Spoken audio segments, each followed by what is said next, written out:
সম্মাননীয় সুধীমণ্ডলী, আমি আপনাদেরকে স্বচ্ছ দেশের স্বপ্ন ইউটিউব চ্যানেলের পক্ষ থেকে ব্যাংককের সিয়াম প্যারাগন শপিং মলের চত্বর থেকে স্বাগত জানাচ্ছি। আজকে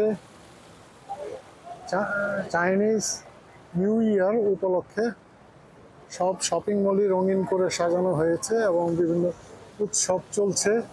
এখানেও আপনাদেরকে একটু দেখাচ্ছি, এখানেও উৎসব চলছে এবং মানুষও অনেকেই সেই চাইনিজ ঐতিহ্যবাহী ড্রেস, লাল রঙের ঐতিহ্যবাহী ড্রেস পরে এসছে। এই যে এখানে কিছু অনুষ্ঠান চলছে আগে থেকেই, এখনো একটা অনুষ্ঠানের প্রস্তুতি চলছে।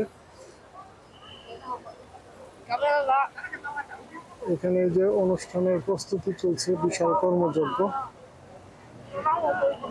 এবং সিয়াম প্যারাগনের ভিতরেও একই অবস্থা, এখানেও এই যে বাইরে করে বিভিন্ন সাজানো হয়েছে, মানুষও যাওয়া আসা করছে। আপনাদেরকে দেখাই একটু।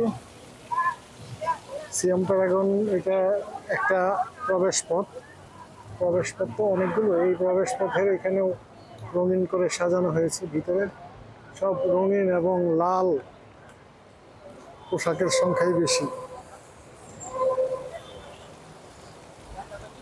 চত্বরটা একটু ঘুরে দেখাচ্ছি। থাইরা এরকম আর কি, যে কোনো উৎসবই, বড়দিন হোক, তারা বৌদ্ধ হলেও, বৌদ্ধ ধর্মাবলম্বী ম্যাক্সিমাম, তারপরে মুসলিম 5% মতো আছে, কিন্তু তারা বিভিন্ন ধরনের উৎসবই করে থাকে, করে মানুষকে আনন্দ দেয়, পর্যটকদেরকে আনন্দ দেয়, তাদের মানে রঙিন করে তুলে তাদের পরিবেশকে, তাদের দেশকে। এই যে এখানে এটা প্যারাগনের ভিতরের অংশ, ভিতরে ওই যে রঙিন করে সাজানো। ক্লাসের বাইরের থেকে আমি একটু দেখাচ্ছি। এই যে এখানে মেট্রো, এটার সাথেই দুইটা মেট্রো যাচ্ছে দুই দিকে, একটা এসে থামলো আর একটা চলে গেল আরেক দিকে। এটা অনেক বড় জংশন, সিয়াম অনেক বড় মেট্রো জংশন, কয়েকতলা।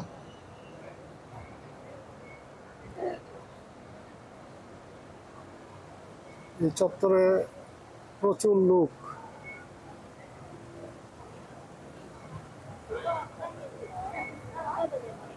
এই যে এখানে মেট্রো স্টেশনে ঢোকার এবং ওখান থেকে বের হয়ে সরাসরি মলে আসার রাস্তা এটা।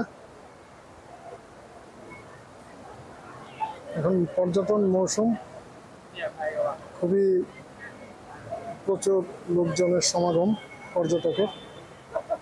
এই যে এটা আইকন সিয়ামের এখানে একটা সুন্দর একটা আকর্ষণ তাদের। তো একটু আপনাকে হেঁটে দেখাচ্ছি। এখানে সবসময় মানুষ থাকে, খুবই পরিপাটি পরিচ্ছন্ন করে রাখা। যে এখানে বিশেষ ব্যবস্থা, দেখেন পানি আসছে, খুবই স্বচ্ছ পানি, এটাও একটা ভালো লাগা কাজ করছে। এখানে আমি দোতলাতে আছি, এই যে পিছনে রাস্তা, এখানে রাস্তাতে গাড়ি, প্রচুর গাড়ি চলছে।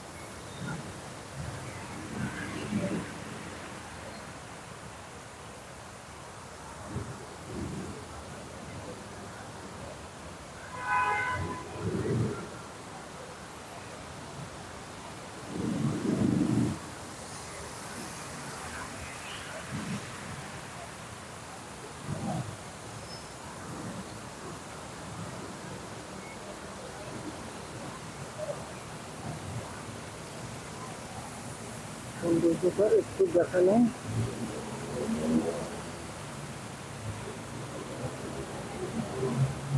পরিকল্পিতভাবে সুন্দর করে বানানো হয়েছে এই জিনিসগুলি